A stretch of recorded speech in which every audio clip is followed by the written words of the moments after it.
காலையிலே 10 மணிக்கு பெரம்பலூர் சட்டமன்ற தொகுதியிலே கிட்டத்தட்ட 1000 நபர்களுக்கு இந்த ஆணைகளை வழங்கிவிட்டு இப்பொழுது அவரது தொகுதியான குன்னம் தொகுதியிலே இந்த ஆணைகளை வழங்குவதற்கு இந்த போக்குவரத்து துறை அமைச்சர் அவர்கள் வந்திருக்கிறார்கள். அவரை பற்றி சொல்ல வேண்டுமென்றால் குன்னத்துடைய வளர்ச்சி என்றென்றும் கண்ணுக்கு பார்ப்பதிலே அவர் மிகச்சிறந்த ஒரு சட்டமன்ற உறுப்பினராகவும் மிகச்சிறந்த போக்குவரத்து துறை அமைச்சராகவும் செயல்பட்டு வருகிறார். சட்டமன்ற உறுப்பினராக எப்படி செயல்படுகிறார் என்றால் ஒவ்வொரு ஊராட்சியிலும் அவரே நேரிலே சென்று வளர்ச்சிப் பணிகளை துவக்குவதாக இருந்தாலும் சரி, போக்குவரத்து துறை அமைச்சராக ஒவ்வொரு மாவட்டத்திற்கும் சென்று வளர்ச்சிப் பணிகளை துவக்குவதாக இருந்தாலும் சரி மிகச் சிறப்பாக செயல்பட்டு வருகிறார். எனக்கு கூட சற்று புறமைதான். அவர் இந்த தொகுதியிலே செய்யக்கூடிய வளர்ச்சிப் பணிகள் எல்லாம் பார்க்கும் பொழுது எனது தொகுதி வளர்ச்சிப் பணிகள் மிகவும் குறைவாக தான் செய்கிறோமோ என்ற ஒன்றினாலும் அவர் மிகச்சிறந்த வளர்ச்சியை ஏற்படுத்த வேண்டும் என்று பெரம்பலூர் மாவட்டத்தை வளர்ச்சியடைய செய்ததில் மிகச்சிறந்த ஒரு அமைச்சராக செயல்பட்டு கொண்டிருக்கிறார் என்பதை எந்தவித மாற்று கருத்தும் இல்லை. எனவே எனது தொகுதிக்கும் அதே போல இந்த குன்னம் தொகுதிக்கும் சேர்ந்த ஒரு மிகச்சிறந்த ஒரு பல்வேறு வளர்ச்சி திட்ட பணிகளை செய்து வருகிறார். சிப்காட்டிலே இந்த பகுதியிலே வளர்ச்சி அடைய வேண்டும், மாணவர்களுக்கெல்லாம் வேலை கிடைக்கும் என்பதற்காக சிப்காட்டிலே ஒரு பெரிய தொழிற்சாலையை கொண்டு வந்தவர். அவருக்கு அதிக பங்கு இருக்கிறது. இந்த தொகுதிக்கும் ஒரு சிப்காட் வர இருக்கிறது என்பதை மகிழ்ச்சியான செய்தியை தெரிவித்துக் கொண்டு இங்கே ஆணைகள் கிடைக்கின்ற அத்தனை பேருக்கும் வீடுகள் கிடைக்கின்ற அத்தனை பேரும் மகிழ்ச்சியாக இருக்கிறீர்கள். அதே போல வீடுகள் கிடைக்காதவர்கள் கவலைப்பட வேண்டாம். இருக்கிற மாவட்ட ஆட்சித்தலைவராக இருந்தாலும் சரி, திட்ட இயக்குநராக இருந்தாலும் சரி, மற்ற வட்டார அமைச்சர்களாக இருந்தாலும் சரி, அவர்களிடம் மனு கொடுத்தால் உங்களுக்கான படிப்படியாக உங்களுக்கு அந்த வீடு வழங்கும் திட்டம் வழங்க இருக்கிறார்கள். வருடத்திற்கு 1 லட்சம் வீடுகளை நமது தமிழக முதல்வர் அவர்கள் உங்களுக்காக வழங்க இருக்கிறார். எனவே இன்றைக்கும் நீங்கள் திராவிட முன்னேற்ற கழகத்தின் தலைவர் தமிழக முதல்வர் அவர்களுக்கு உறுதுணையாக இருக்க வேண்டும் என்று கேட்டு வாய்ப்பிற்கு நன்றி தெரிவித்துக் கொள்கிறேன். நன்றி, வணக்கம். அமைச்சர் திரு சிவசங்கர் அவர்களுக்கும் பெரம்பலூர் சட்டமன்ற உறுப்பினர் திரு பிரபாகரன் அவர்களும் அரசு அலுவலர் ஊராட்சி தலைவர் மற்றும் நண்பர்களே அனைவருக்கும் காலை வணக்கம். மாண்புமிகு தமிழ்நாடு அமைச்சர் அவர்களே, தொழுநூறு திட்டமன கலைஞர் கனவு இல்லம் திட்டத்தின் கீழ் ஊர பகுதிகளில் அனைவருக்கும் வீடு என்ற உன்னத நோக்கத்துடன் குடிசைகள் இல்லத பதுக்கப்பான நிலையான கான்கிரீட் வீடுகள் கட்டித்தர நடவடிக்கை எடுக்கப்பட்டு என மாண்புமிகு தமிழ்நாடு நீதி அமைச்சர் அவர்களை பிப்ரவரி 2024 சட்டப்பேரவையில் அறிவிப்பு வெளியிடப்பட்டது.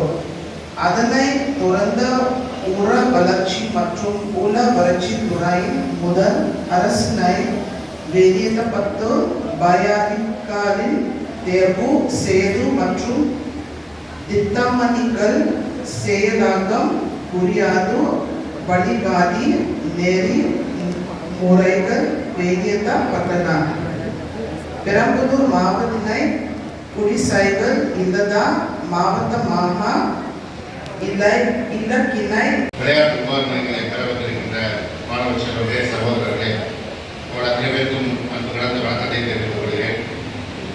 முத்தமிழறிஞர் தலைவர் கலைஞர் அவர்கள் 2006-12 ஆட்சி காலத்தில் முதலமைச்சராக இருந்த நேரத்தில் தமிழ்நாட்டில் குடிசை வீடுகளை இல்லாத நிலையை கொண்டு வர வேண்டும் என்று கலைஞர் வீடு வழங்கும் திட்டத்தை கொண்டு வந்தார்.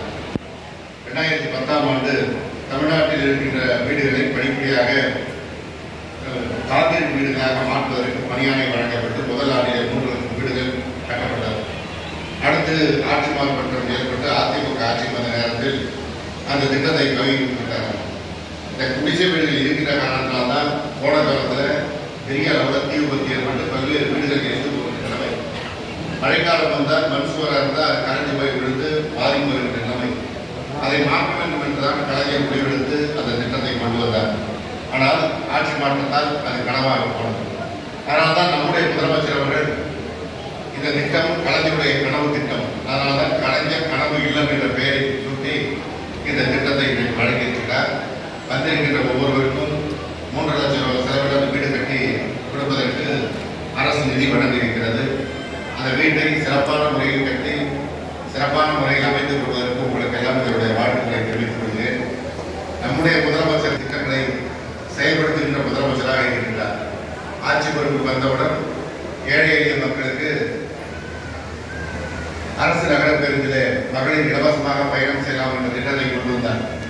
நம்ம முதலமைச்சர் கொண்டு வந்த திட்டத்தை பார்த்த பிறகுதான் பக்கத்தில் இருக்கின்ற தெலுங்கானா, கர்நாடகா, ஆந்திரா போன்ற மாநிலங்களில் அந்த திட்டம் நடைமுறைப்படுத்திருக்கிறது.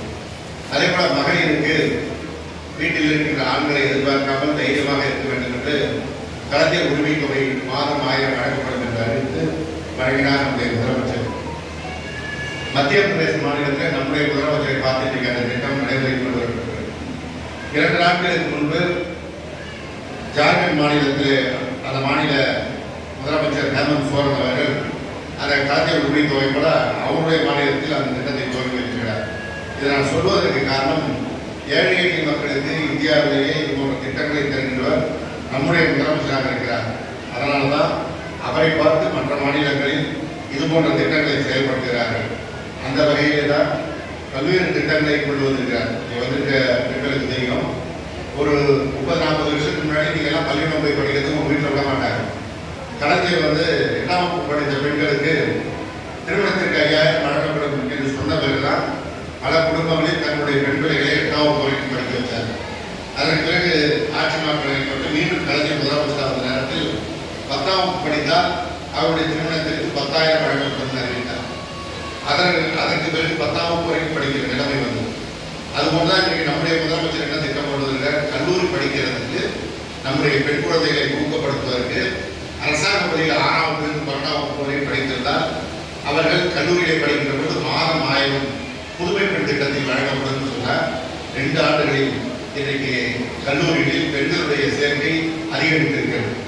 இந்த ஆண்டு ஆண் பிள்ளைகளுக்கும் அந்த திட்டத்தை கொண்டு வர சொல்லி தமிழ் புதல்வன் திட்டத்தை கொண்டு வருகிறார்.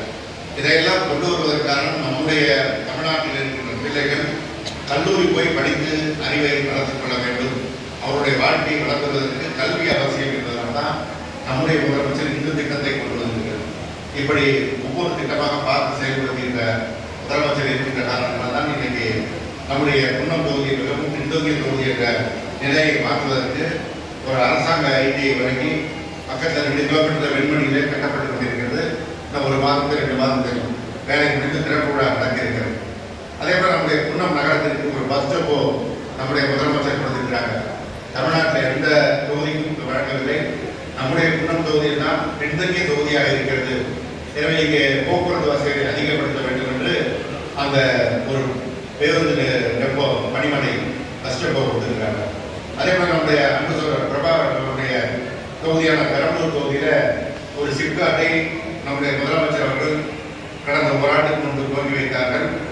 வேலை நடந்து இப்ப தொழிற்சாலை பணி ஆரம்பித்திருக்கிறது. அதே போன்று நம்முடைய குன்னம் தொகுதிக்கும் ஒரு சிப்காட் அமைப்பதற்கு இந்த ஆண்டு அறிவிக்கப்பட்டிருக்காங்க. அந்த சிப்காட் அமைகின்ற நேரத்தில் இந்த பகுதியில் இருக்கின்ற வேலைவாய்ப்பு தேடுகின்ற ஆண்களோ பெண்களோ அவர்களுக்கு வேலைவாய்ப்பு கிடைப்பதற்காகத்தான் அந்த சிப்காட் என்கின்ற தொழிற்பேட்டையை நம்முடைய முதலமைச்சர் அவர்கள் நம்முடைய பகுதிக்கு கொடுத்திருக்கின்றார். காரணம், இந்த பகுதி என்பது நீண்ட காலமாக திருச்சி மாவட்டமாக இருந்தபோதும் ஒரு பின்தங்கிய பகுதியாக கடைமூடி பகுதியாக இருந்தது. எனவே இப்பொழுது ஒரு பெரம்பலூர் புதிய மாவட்டம் பிரிக்கப்பட்டு இங்கு இருக்கின்ற பகுதி வளர்ச்சி அடைய வேண்டும் என்றுதான் நம்முடைய முதலமைச்சர் அவர்கள் நம்முடைய தொழிற்சாலைகளே இல்லாமல் இருக்கின்ற பெரம்பலூர் மாவட்டத்திற்கு ஒரு தொழிற்பேட்டை கொடுத்து அங்கே காரணி தயாரிக்கிற தொழிற்சாலை வந்துவிட்டது. நம்முடைய தொகுதியிலும் இந்த சிப்காட் வந்திருக்கிறது. இப்படி இந்த தொகுதியுடைய வளர்ச்சிக்கு நமக்கு வழிகாட்டியாக உறுதியாக இருக்கின்ற முதலமைச்சர் அவர்கள் இன்றைக்கு உங்களுக்கு எல்லாம் வீடு கட்டுவதற்கும் இந்த ஆணையை வழங்கியிருக்கிறார். எனவே நீங்கள் அவருக்கு என்றைக்கும் உறுதுணையாக இருக்க வேண்டும் என்று கேட்டு இந்த நல்ல வாய்ப்பிற்கு நன்றி கூறி விடைபெறுகிறேன். நன்றி.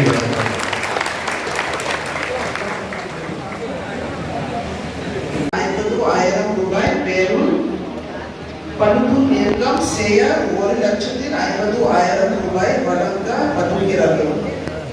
பெரம்பலூர் மாவட்டத்தில் 1496 பயனாளிகளுக்கு பழுப்பு நீக்கம் செய்ய ஆணை வழங்கப்படுகிறது. நன்றி. வணக்கம்.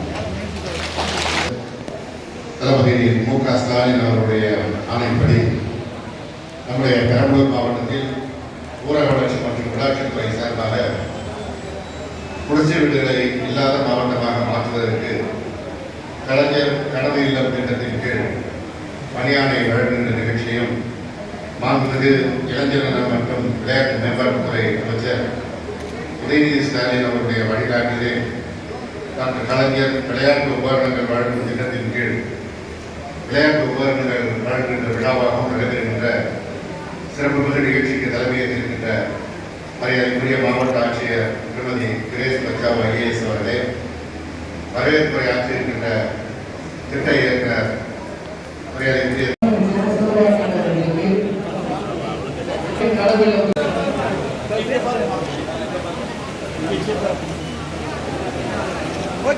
கலந்துரையாடலை சேர்ந்த திருமதி கவர்மணி அவர்களுக்கு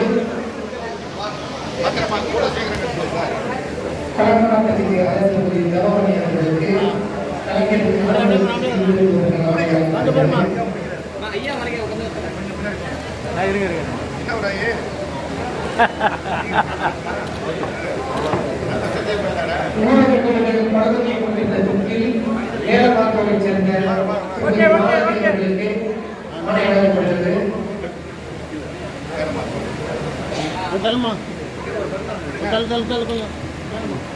कैमरा பாருங்க பேரமாக்கோவை சேர்ந்த திருமதி நாகலட்சுமி அவர்களுக்கு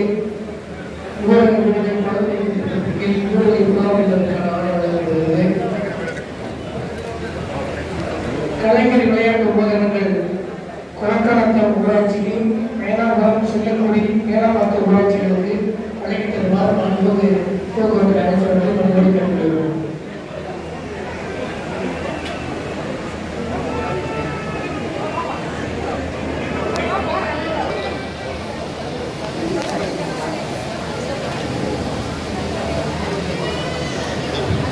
இந்த ஊராட்சியில் कैमरा பாருங்க தம்பி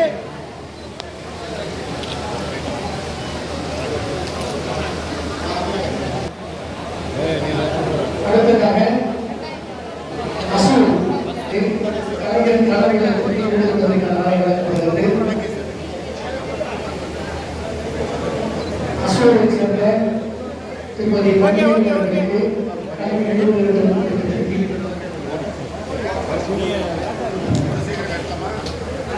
உணவு விடுதல் புலனாய்வு திட்டத்தின் கீழ் அசூரை சேர்ந்த சின்னத்துறை அவர்களுக்கு ஆணை வழங்கப்படுகிறது.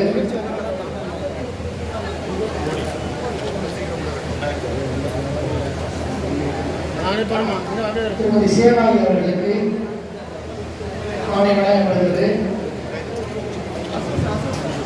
அசூர் ஊராட்சிக்கு டாக்டர் கலைஞர் விளையாட்டு உபகரணங்கள் வழங்கப்படுகிறது.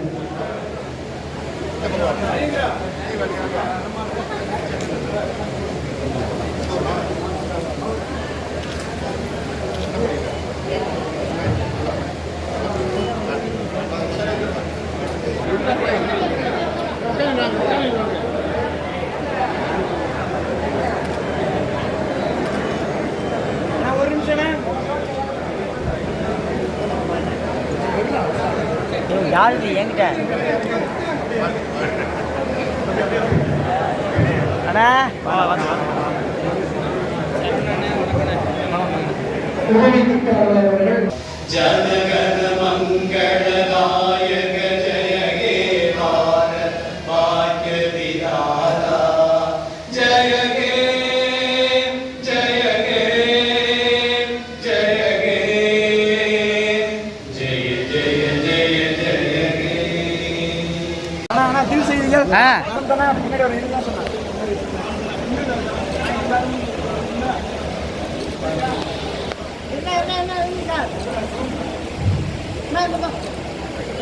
ஒரு நிமிஷம் பழைய மொழியிலே உட்காருங்க.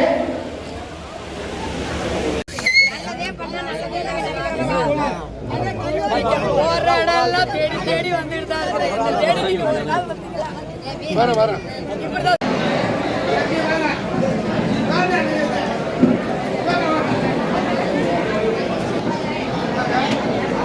தள்ளி